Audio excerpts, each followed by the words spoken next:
During the spring semester of 2011, American government students spent 2 weeks researching the arguments put forth by the Federalists and Anti-Federalists as they debated the ratification of the Constitution in 1787. Their goal was to determine whose predictions for the document had come to pass. Had the Constitution provided for a balance between federal and state governments in a way that promotes the common good and protects individual rights? Or has the powerful national government become a tool of tyrannical repression?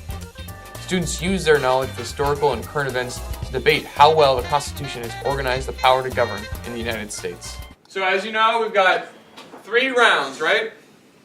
The first round, everybody who's arguing, who's debating these subtopics will have 1 minute to lay out their case.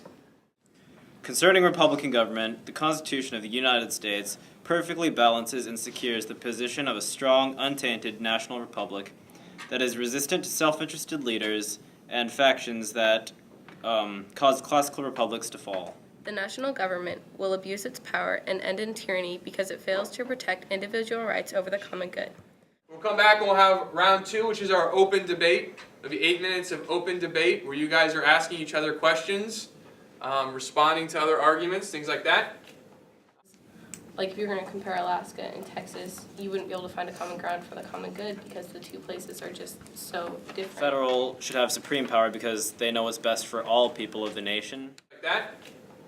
We'll have another break, and you guys can get together and talk about what's your closing. Each side just gets 1 minute to close. People would be allowed to believe what they want, and not have to worry about government crumbling under them. Founding fathers agreed that the Constitution wasn't perfect, and we're striving for a more perfect union. And we can do so by even more so working together with the federal, local, and state authorities.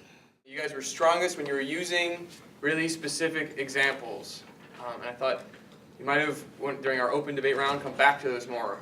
Like Patrice, you had a really strong example with the Voting Rights Act, and it taking 100 years to enforce the 15th Amendment, right? That's a great thing to bring up. Bring that up in the open debate round, right?